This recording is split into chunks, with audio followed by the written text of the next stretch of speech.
Sa banal na templo ang Diyos ay awitan, purihin sa langit ang lakas niyang taglay. Sa banal na templo ang Diyos ay awitan, purihin sa langit ang lakas niyang taglay.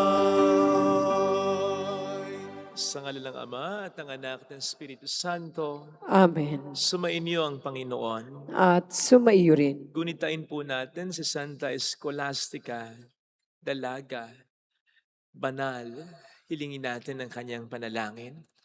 Upang tayo maging marapat sa misang ito, halina't magsisimuna para sa ating mga kasalanan at pagkukulang. Tayo pong lahat, inaamin ko sa makapangyarihang Diyos at sa inyo mga kapatid, na lubha ako nagkasala sa isip, sa salita at sa gawa, at sa aking pagkukulang. Kaya isinasamo ko sa mahal na Birhen Maria, sa lahat ng mga anghel at mga banal, at sa inyo mga kapatid, na ako'y ipanalangin sa Panginoong ating Diyos. Kaawaan tayo na mapagmahal na Diyos, patawarin sa ating mga sala, patnubayan hanggang sa buhay na walang hanggan. Amen. Panginoon, kaawaan mo kami. Panginoon, kaawaan mo kami. Kristo, kaawaan mo kami. Kristo, kaawaan mo kami. Panginoon, kaawaan mo kami. Panginoon, kaawaan mo kami. Yumuko tayo, maaring ibulong sa Panginoon ang ating intensyon. Manalangin tayo. Ama naming makapangyarihan, buong galak naming pinararangalan ang alaala ni Santa Scholastica. Ang pagtingin namin sa Kanya bilang huwaran sa katapatan ay magbunga nawa ng aming pagkakaroon ng maaasahang pag-ibig sa aming paglilingkod sa iyo at sa pamumuhay sa walang maliw mong kagalakan. Sa pamamagitan ni Jesucristo, kasama ang Espiritu Santo magpasa walang hanggan. Amen.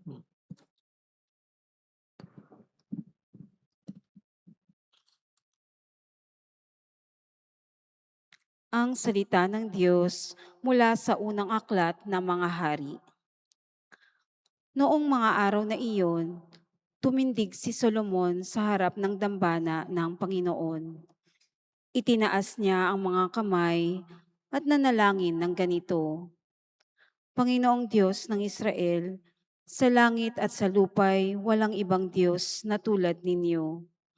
Tapat kayo sa inyong mga pangako, sa inyong mga alipin.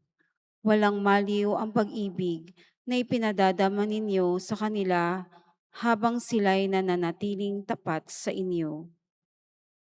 Maaari bang manirahan sa lupa ang Diyos?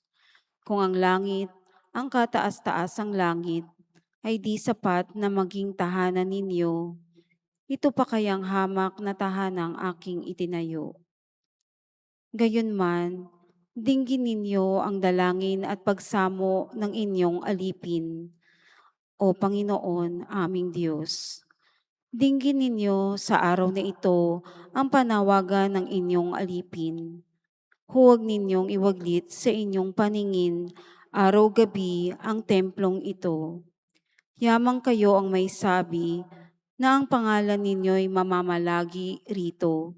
Sa gayon, maririnig ninyo ang bawat dalangin ng inyong alipin tuwing mananalangin sa pook na ito.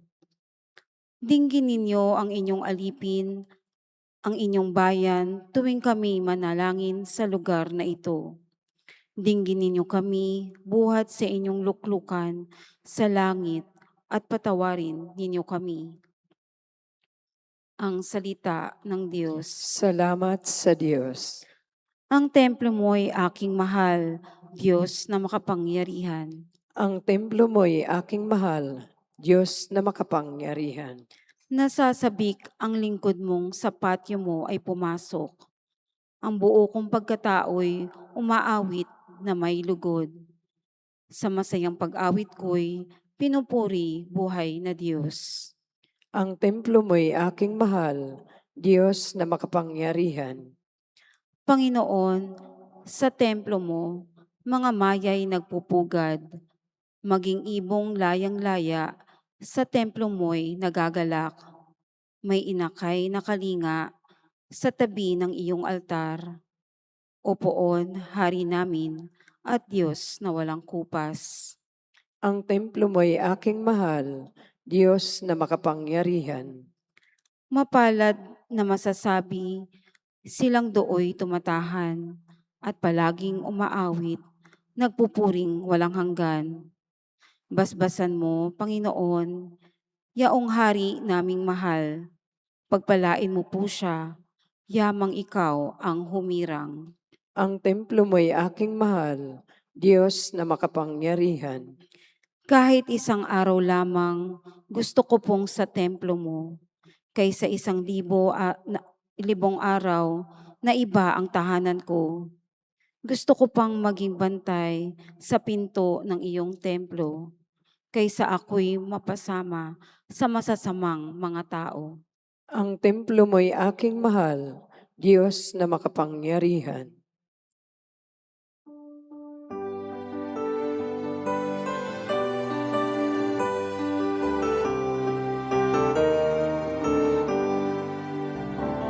Hallelujah, hallelujah, hallelujah, hallelujah. Hallelujah, hallelujah, hallelujah, hallelujah. Sumainyo ang Panginoon. At sumaiyo rin. Ang mabuting balita ng Panginoon ayon kay San Marcos. Papuri sa iyo, Panginoon. Noong panahong iyon, may mga pariseo at ilang eskribang galing sa Jerusalem na lumapit kay Jesus. Nakita nila na ang ilan sa mga alagad ni Jesus ay kumain ng hindi muna naguhugas ng kamay sa paraang naayon sa turong minana nila. Ang mga Hudyo, lalo na ang mga Pariseo, ay hindi kumakain hanggat hindi nakapaghuhugas ng kamay ayon sa mga turong minana nila sa kanilang mga ninuno. Hindi rin sila kumakain ng anumang galing sa palengke nang hindi muna ito hinuhugasan. At marami pang ibang minanang turo ang kanilang sinusunod, tulad ng tanging paraan ng paghuhugas ng mga inuman, ng mga saro at ng mga sidlang tanso at mga higaan. Kaya tinanong si Jesus ng mga Pariseo at mga eskriba, bakit hindi sumusunod ang mga alagad mo sa mga turo ng ating mga ninuno? Kumain sila nang hindi man lamang naghugas ng kamay ayon sa parang iniutos. Sinagot sila ni Jesus, tama ang hula ni Isaias tungkol sa inyo. Mapag-imbabaw nga kayo, gaya ng kanyang sinulat. Paggalang na handog sa akin ang bayan ko'y paimbabaw lamang sapagkat sa bibig at hindi sa puso ito bumubukal. Pagpurit pagsambang ginagawa nila'y walang kabuluhan, ang utos ng tao'y tinuturing na utos ng may kapal. Niwawalang kabuluhan nga ninyo ang utos ng Diyos at ang sinusunod ninyo ay ang turo ng tao. Sinabi pa ni Jesus, kay husay ng paraan ninyo sa pagpapawalang bisa sa utos ng Diyos. Masunod lamang ninyo ang mga turong minana ninyo. Tulad nito, iniutos ni Moises, igalang mo ang iyong ama at ina, at ang magsalita ng masama sa kanyang ama o ina ay dapat mamatay. Ngunit itinuturo ninyo, kapag sinabi ng isang tao sa kanyang ama o ina, ang anumang maitutulong ko sa inyo ay korban, alalaong bagay inihahain ko ito sa Diyos. Hindi na ninyo siya pinahintulutang tumulong sa kanyang ama o ina. Sa ganitong paraay niwawalang kabuluhan ninyo ang salita ng Diyos sa pamamagitan ng mga turong minana ninyo. At marami pang bagay na tulad nito ang ginagawa ninyo.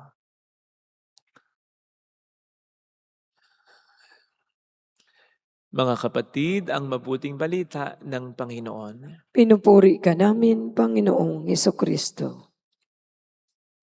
Welcome sa Our Lady of Lasal at Kuwasay Parish kung saan ayos lang pong umiyak at samahan tayo ng mahal ay sa pag-iyak at sa pagdarasal upang maging maayos ang lahat. Narinig po natin sa ating ebanghelyo ang paalala sa atin ng ating Panginoong Hesukristo na maging totoo ang ating pagpapakabuting tao, na maging totoo ang ating pagpapakabanal, at ang isa sa paraan upang makita yun ay kung tugma ang ipinapakita natin ang mga ginagawa natin sa nilalaman ng puso natin sapagkat ang Diyos ay tumitingin sa loob natin at hindi sa labas natin. Kaya nga po pwedeng maloko natin ang ibang tao na tayo mabuti, na tayo banal, kahit ang sarili natin, pero hindi ang Panginoon natin. Hindi naman po ibig sabihin nito na walang halaga ang mga ginagawa natin, ang ekspresyon ng pananampalataya o pagpapakabanal, pagpapakabuting ginagawa natin. Dangan nga lamang na dapat ito ay sa puso natin bumubukal. Sa pusong sa Diyos ay tunay na nagmamahal. Kaya nga ekspresyon ng pananampalataya, dapat yung ginagawa nating mabubuti ay ekspresyon lamang ng pagmamahal natin sa Diyos na tunay na mabuti. Otherwise, ito ay magiging hanggang balat lamang, hanggang labas lamang, balat kayo lamang, mawawalan ng kabuluhan. Sayang lang. Kaugnay nito, yung ginawang o binigay ni Kristong halimbawa sa Ebanghelyong napakinggan tungkol sa pagpapabaya ng mga eskriba at ng mga Pariseo sa kanilang pangunahing pananagutan na igalang, mahalin ang kanilang mga magulang. Ang sabi nga ng Panginoon dito kapag meron kayong itutulong sa inyong mga magulang, sinasabi niyo agad na korban. Kasi ang ibig sabihin ng korban, inihandog ko na sa Diyos. Kaya wala na sila sa inyong aasahan. Pagbabalat kayo ito, sapagkat maaaring pinagtatakpan lamang ng mga Pariseo ang kanilang katamaran, ang kanilang kakuriputan o ang kanilang pagiging makasarili, pagiging sakim o kawalang pakialam sa kanilang mga magulang. Sinasabi lang ang lumang maitutulong nila ay korban na o inihandog nila sa Diyos. Pero sa totoo ay hindi pa talaga. Kaugnay nito, ito ay pagpapabaya sa napakahalagang utos ng Diyos. Alam po natin na sa 10 kautusan, ang unang 3 utos ay patungkol sa Diyos. Pero pagdating sa pag-shift nito ng mga utos patungkol sa tao, uunahin ng Diyos ang utos patungkol sa paggalang sa ating mga magulang. So ibig sabihin, napakahalagang utos nito. Kung ang napakahalagang utos ay winawalang halaga ng mga eskriba at Pariseo, patunay lamang ito na hindi totoo ang kanilang pagpapakabuting tao sapagkat yung pinakamahalaga ay winawala nila ng halaga. Kaya peke, hindi totoo ang kabanalan nila. Minsan po ay mayroon akong narinig nagsabi patungkol sa isang ina. Sa lahat ng mga anak mo yan ang pinakamabuti sapagkat yan ang nag-aalaga sa iyo. Apparently, yung inang tinutukoy dito ay mayroon pang ibang mga anak na titulado, matalino, mayaman. Pero ang sabi nung nagkukomento, sa lahat ng mga anak mo, yan ang pinakamabuti sapagkat siyang nag-aalaga sa iyo. Tama nga naman. Aanin mo ang anak na titulado nga, mayaman nga, matalino nga, pero di mo naman maasahan. Kaya ang lalabas talagang pinakamabuting anak ay yung sa oras ng iyong matinding pangangailangan ay talagang nandiyan, nagmamahal, nagtsatsaga, sumasama, tumutulong, umuunawa. Now, hindi lang po natin pwedeng sabihin na mabuting anak yung ganitong anak na natutulungan ng magulang. Masasabi rin po natin mabuting Kristiyano yan. Sapagkat, gaya nga po ng nasabi natin, ang paggalang sa mga magulang ay isa sa pangunahing utos ng Diyos sa banal na kasulatan. Paggalang na naipapakita sa pag-aalaga, pagtatyaga at pagtulong sa magulang, lalo na sa oras ng kanilang matinding pangangailangan. Bukod sa utos, nagpo-provide sa atin ang banal na kasulatan ng maraming mga halimbawa na dapat nating tularan. Hinggil sa puntong yan, nandiyan ang halimbawa ni Joseph in the Old Testament, Joseph the Dreamer, na hinanap ang kanyang anak na noon ay matanda na. Inanap niya dahil siya napawalay. Dahil nga, ibinenta siya ng mga kapatid niya. Una niyang naisip yung tatay niya, nasaan ang tatay? Inalagaan niya ang kanyang matanda ng ama. Nandiyan ang example ni Ruth na sinamahan ng biyanan niyang si Naomi kahit na pwede naman niya itong talikuran na. Pero nakita niyang kailangan ni Naomi ng biyanan niya ng tulong dahil sa bukod na sa ito'y biyuda na, wala pang anak na lalaki na buhay pa. Nandiyan ang halimbawa, siyempre ng ating Panginoong Hesus, na hanggang sa huli mamamatay na lang, iniisip pa ang kapakanan ng kanyang ina. Kaya nga si Maria ipinagkatiwala niya kay Juan. Isa po ito sa mga dahilan kung bakit nalulungkot ako kapag nagiging issue, lalo na para sa ating mga Katoliko, ang pagtanaw ng utang loob sa magulang. But of course, hindi naman din natin dapat konsuntihin ang mga magulang na nagde-demand sa kanilang mga anak, na ginagawang ATM ang kanilang mga anak, na ginagawang pambawi ang kanilang mga anak. Hindi gano'n ang totoong magulang. Ang totoong magulang ay nagbibigay ng lubos sa kanyang anak nang walang hinihintay na kapalit. Pero siyempre, naghihintay siya ng paggalang mula sa kanyang mga anak. Dahil nasa banal na kasulatan yan, dahil sa utos ng Diyos yan, at dahil ang pagbibigay ng paggalang sa magulang ay pagpapahalaga sa pagmamahal din naman na kanilang ipinakita. Hindi nga ba't madalas ay talagang iginagalang naman natin ng lahat ng tao, pero mas matindi yung paggalang natin sa mga taong talagang pinagkakautangan ng loob natin. Pangunahin dito ang mga magulang natin. That is why ang pagtulong sa magulang, pagtanaw ng utang ng loob sa magulang, hindi na po dapat ginagawang issue yan. Dapat matik na yan. Bumubukal na dapat sa loob natin yan kung tayo namumuhay talaga sa kabutihan. Sapagkat ang isang tunay na mabuting tao ay mabuting anak para sa kaniyang mga magulang. Basic lang naman. Umasa tayo sa ating mga magulang nung tayo bata pa. Kaya nga, sa atin naubos ang marami nilang panahon, oportunidad, pera at maging lakas o enerhiya. Hindi pa po pwedeng pagdating ng panahon na sila ay aasa, tayo ang una nilang asahan talaga kung bakit sa iba natin sila iaasa. Sa kanila tayo pinagkatiwala ng Panginoon nung tayo mahina pa. Di ba't logical lamang na isipin na sa atin sila ipagkakatiwala ng Panginoon kapag sila'y mahina na? Na kung ang magulang ay magkukulang o magiging irresponsable sa kaniyang anak, ay mananagot sila sa Diyos. Hindi kaya dapat din nating isipin na kung tayo magiging irresponsable sa pag-aalaga, pag-iintindi, at kahit na pagtitiyaga sa ating mga magulang, ay mananagot din tayo sa Diyos pagdating ng araw, sapagkat malaking kasalanan yan. Sa katunayan, di nga po sinabi ng Panginoon Diyos na igalang natin ang ating mga magulang kung sila'y kagalang-galang. Hindi sinasabi ng Panginoon Diyos na alagaan natin ang ating mga magulang kung tayo ay kanilang inalagaan. Sapagkat ang tunay na pagpapakabuti at pagpapakabanal na tao ay ang pagiging mabuti at banal kahit sinong kaharap mo.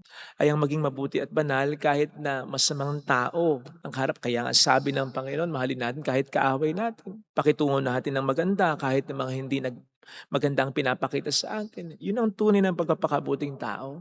Ngayon, kung inaanyayahan tayo, inuutosan tayo ng Panginoon na maging mabuti sa lahat ng tao, kahit sa mga masamang tao na iba sa atin, the more na siguradong in-encourage tayo ng Panginoon na maging mabuti sa mga magulang natin kahit na ang mga ito ay hindi naging kagalang-galang o mabuti sa atin. Sapagkat sila ay mga magulang natin. Yun ang tunay ng pagpapakabuti. Yun ang tunay na pagiging mabuting anak. Hindi lamang ng ating mga kulang dito sa lupa, kundi lalong-lalo na yun ay pagiging mabuting anak natin ng ating Amang nasa langit. Ngayon, kung inaasahan tayo ng Diyos na maging mabuti kahit sa mga magulang natin na hindi sa atin naging mabuti, mas lalo tayong inaasahan ng Diyos na maging mabuti kung ang ating mga magulang sa atin ay naging mabuti. Sa ating unang pagbasa ay nandun yung pagkukwestiyon ni Solomon, maari bang manirahan sa lupa ang Diyos?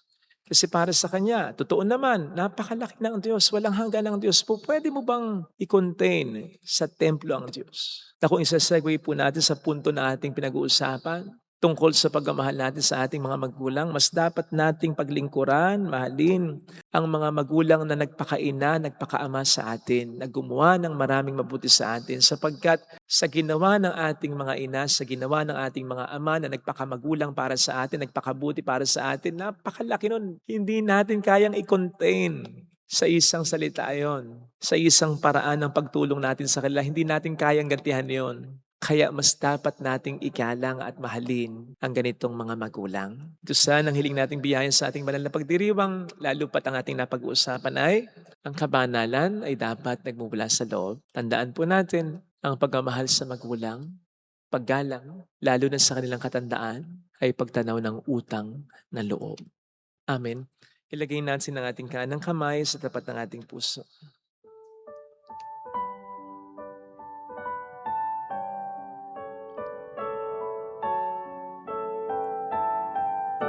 Awitin natin. Alam kong may magagawa ang Diyos. Alam kong may magagawa ang Diyos. Alam kong may magagawa ang Diyos.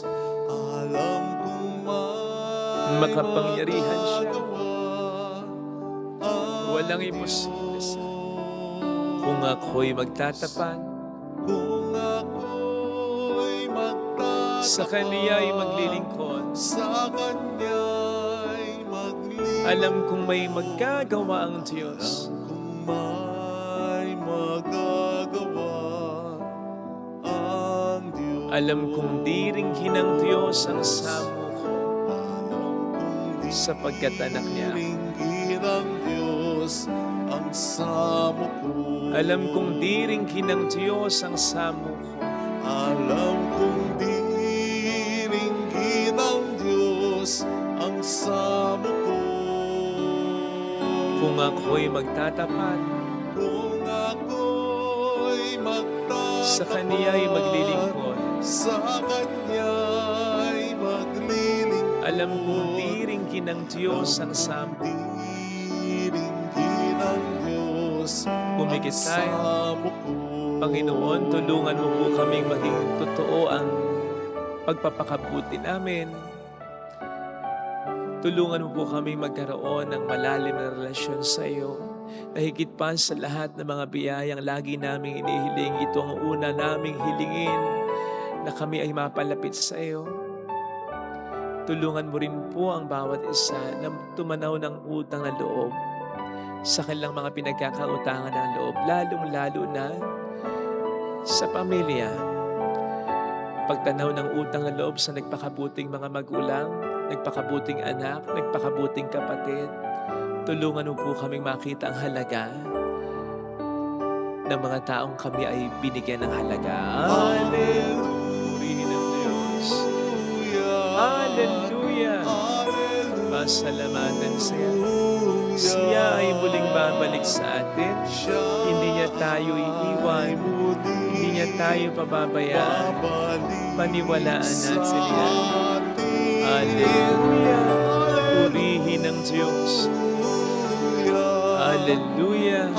Sa takdang panahon, babalik ang Panginoon upang tayo ay kunin tapat siya sa kaniyang mga pangako sa atin.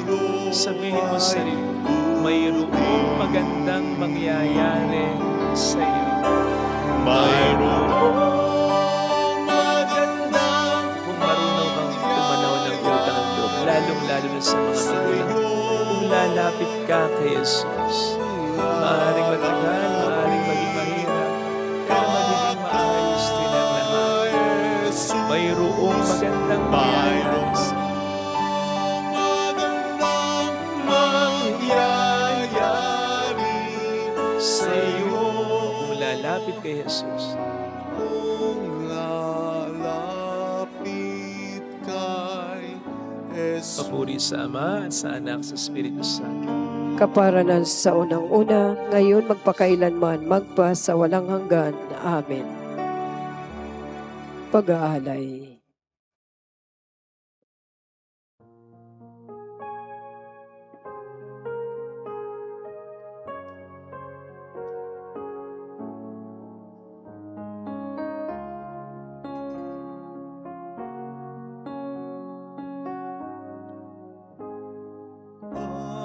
Aming alay, alak at tinapay, handog sa iyong dambana, nagbibigay ng buhay.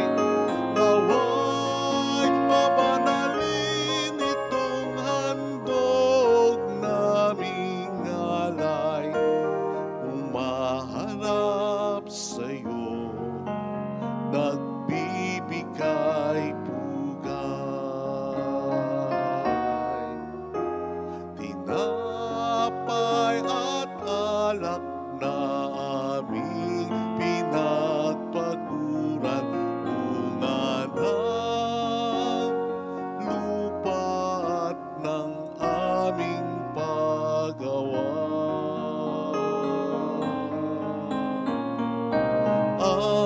Aming alay, alak at tinapay, handog sa nagbibigay ng buhay. Nawa'y mamanalin itong handog naming alay. Humahanap sa'yo, nagbibigay pugay.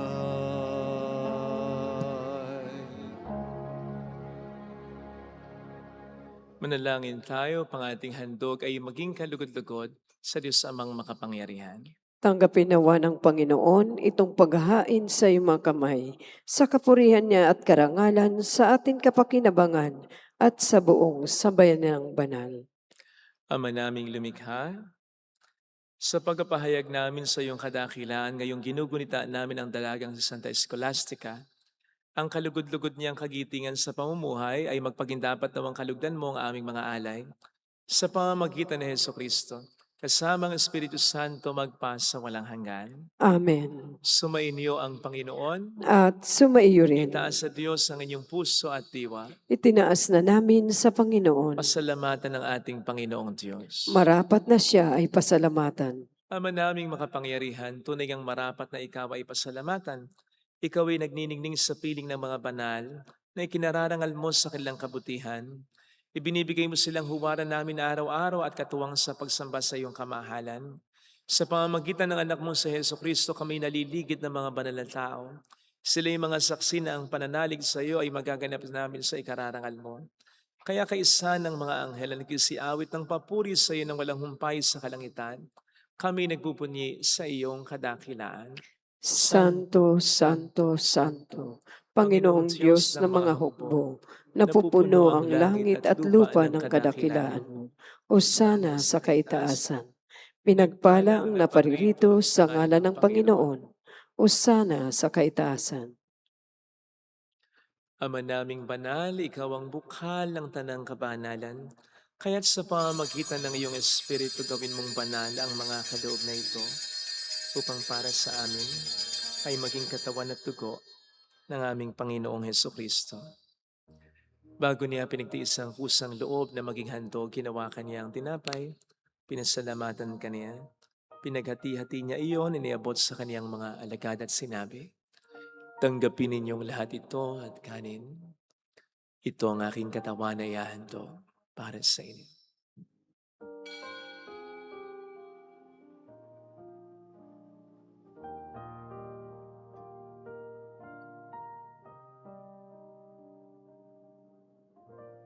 Gayun din naman nang matapos ang hapunan, inawakan niya ang kalis, muli kaniyang pinasalamatan. Iniabot niya ang kalis sa kaniyang mga alagad at sinabi, "Tanggapin ninyong lahat ito at inumin. Ito ang kalis ng aking dugo ng bago't walang hanggang tipan. Ang aking dugo na ibubuhos para sa inyo at para sa lahat. Sa ikapagkapatawad ng mga kasalanan, gawin niyo ito sa pag-alala sa akin."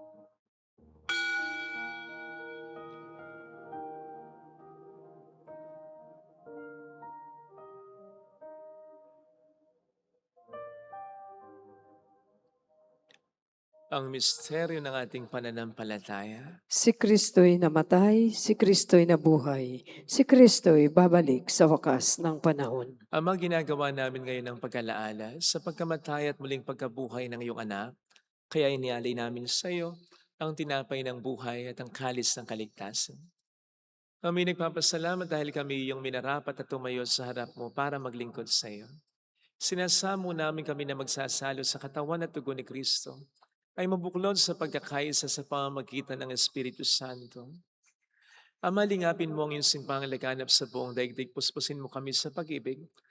Kaisa ni Leon na aming Papa, ni Dennis na aming Obispo at ang Tanang Kaparian.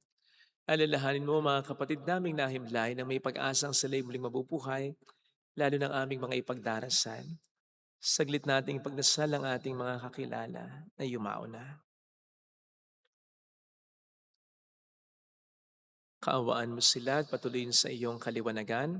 Kaawaan mo at paging tapatin kaming lahat na makasalo sa iyong buhay na walang wakas. Kaisa ang mahal na Birhen ng Lazaret, ang ina ng Diyos, si San Jose, ang kabiyak ng kanyang puso, lahat ng mga banal tulad ni Santa Scholastica na namuhay dito sa daigdig ng kalugod-lugod sa iyo. May pagdiwang nawa namin ang pagpupuri sa ikararangal mo sa pamamagitan ng iyong anak na aming Panginoong Hesukristo. Sa pamamagitan ni Kristo kasama niya at sa Kanya, ang lahat ng parangal papuri ay sa iyo, Diyos amang makapangyarihan, kasama ang Espiritu Santo magpasawalang hanggan.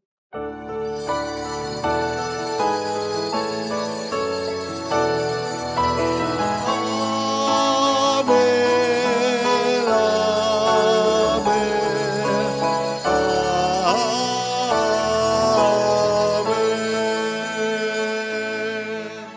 Tumawag tayo sa Ama.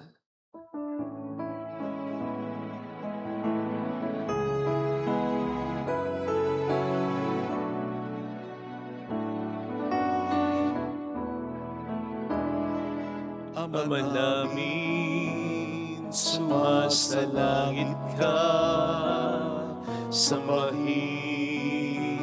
ang ngalan mo,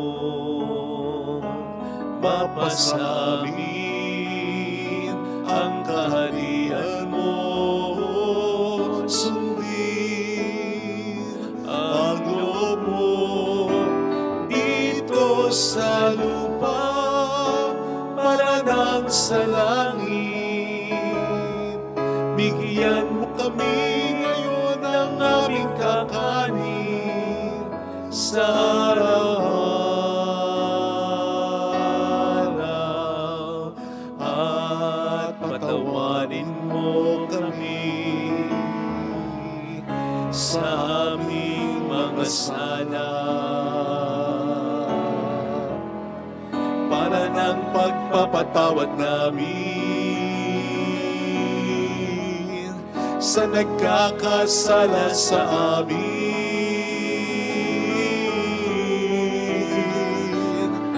At huwag mo kami ipahintulot sa tukso,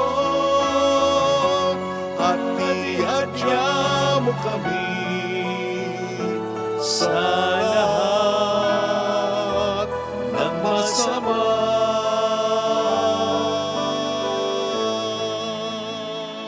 Hiniling namin kami adya sa lahat ng masama, pagkalooban ng kapayapaan na araw-araw, iligtas sa kasalanan, sa kapahamakan sa mga seryosong karamdaman. Samantalang aming pinaghahandaan ang dakilang araw ng pagpapahayag ng tagapagligtas namin si Hesukristo. Sapagkat iyo ang kaharian, ang kapangyarihan at ang kapurihan, magpakailanman. Amen. Panginoong Hesukristo, sinabi mo noon, sinasabi mo rin sa amin ngayon, kapayapaan ang iniiwan ko sa inyo, aking kapayapaan ang binibigay ko. Tunghayin mong aming pananampalataya, wag ang aming pagkakasala. Pagkalooban mo po kami ng kapayapaan at pagkakaisayan sa iyong kalooban. Kasama ang Espiritu Santo magpasa walang hanggan. Amen. Ang kapayapaan ng Panginoon ay sumainyo daw ang lahat. At sumaiyo rin. Magbigayan tayo ng kapayapaan sa isa't isa. Kapayapaan po. Peace be with you. Kordero ng Kordero Diyos. ng Diyos na nag-aalis ng mga kasalanan ng sanlibutan, maawa ka sa amin. Kordero ng Diyos na nag-aalis ng mga kasalanan ng sanlibutan, maawa ka sa amin. Kordero ng Diyos na nag-aalis ng mga kasalanan ng sanlibutan, ipagkaloob mo sa amin ang kapayapaan. Narito sa harap natin ang Panginoon, ang ating buhay at kaligtasan. Mapalad tayong inaanayahan. Panginoon, hindi ako karapat-dapat na magpatuloy sa iyo, ngunit sa isang salita mo lamang ay gagaling na ako.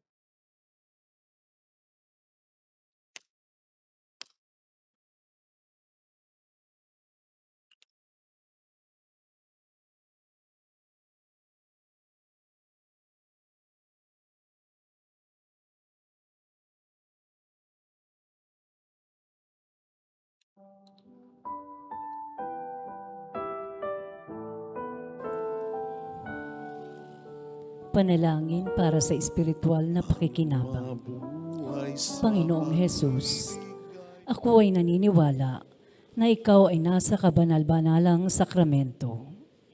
Iniibig kita ng higit sa lahat at ninanasa kong tanggapin ka sa aking kaluluwa. sapagkat sa mga sandaling ito, hindi kita matatanggap sa sakramento. Tumuloy ka sa Espiritu sa aking puso.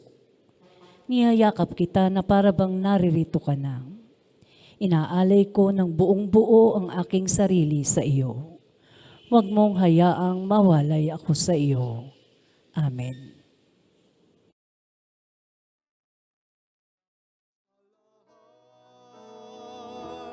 Ang tanging kong yaman ay mabuhay sa pag-ibig.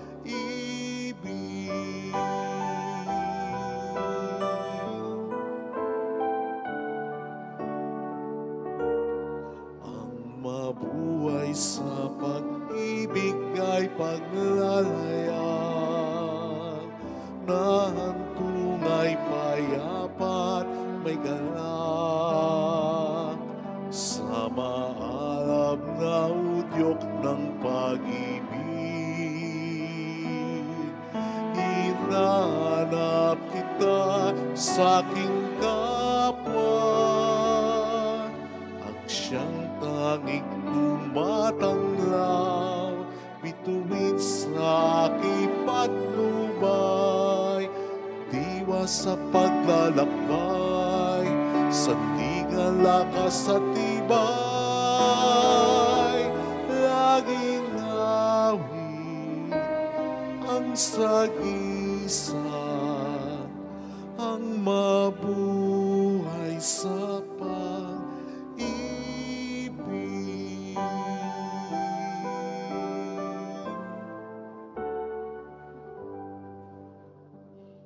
Manalangin tayo. Ama naming mapagmahal, sa pag-asalo namin ngayon sa banal na pakikinabang, matulungan nawa kami ng ulirang katapatan ni Santa Scholastica upang tanging ikaw ang aming mahalin habang inaako namin ang malasakit na Heso Kristo. Kasama ng Espiritu Santo magpasa walang hanggan. Amen. Holy God, Holy Mighty One, Holy Immortal One. Have mercy on us and on the whole world. Holy God, Holy Mighty One, Holy Immortal One. Have mercy on us and on the whole world. Holy God, Holy Mighty One, Holy Immortal One. Have mercy on us and on the whole world. Jesus, King of Mercy, We trust in you. alalahanin, Alalahanin o mahal na Birhen ng Lasalet, ina ng pag-asa. Ikaw ang nagpapaalala sa amin magbalik loob sa Ama. Ito ang nagpapatunay na ang kagandahan loob mo'y nanatiling busilak. Sa pag-aaruga mo sa amin, tungkulin mo'y tinupad. Sa paanan ni Kristo ay tinurin mo kaming mga tunay mong anak. Kaya ninais mong ni Isay huwag mapahamak. Maging sa iyong walang tigil na pananalangin pati luhay pumatak. Huwag naman mawala ng saysay ang iyong paghihirap. Hiling nawa namin sa iyo o aming inang liyag, na matapos ang pakikibaka namin sa mundong ito, at sa pananatili namin tapat kay Kristo, sa kapurihan mo'y makibahagi kaming ganap, upang kung nasaan ka ngayon ay maparoon din kaming lahat, at ang kaganapan ng kalwalhatian ng Diyos Amay, tuluyang matupad siya'y nawa. mahal na Birhen ng Lasalet, nagkapagkasundo ng mga makasalanan. Ipanalangin mong walang patid kami mga dumudulog sa iyo. Marami pong salamat sa inyong pakikiisa at sa mga tulong na binibigay ninyo na nagiging dahilan para makatulong din po tayo sa iba. Salamat din po sa mga tumutulong ng paglilinis sa ating simbahan. Salamat sa mga usherettes. Salamat sa mga El Shaddai prayer group members. Salamat sa mga Mother Butler. Salamat sa inyong lahat. Sumayin niyo ang Panginoon. At sumaiyo rin. Pagpalain kayo kasama ang ating pamilya ng mapagmahal na Diyos, ng Ama at ng Anak, ng Espiritu Santo. Amen. Umayo tayo sa kapayapaan ni Kristo. Salamat sa Diyos. Thank you po. Salamat din, soldiers. Soldiers of Christ. Aming iniaalay ang pag-ibig na walang kapantay. Okay, sarap mabuhay kung may nagmamahal pagmamahal na tunay at laging dalisay. Ang Birhen kong umibig ay walang sintamis, pagsindang sa nalinis, sa'yo hanggang langit. O Birhen, Birheng mahal, sa awit at sa dasal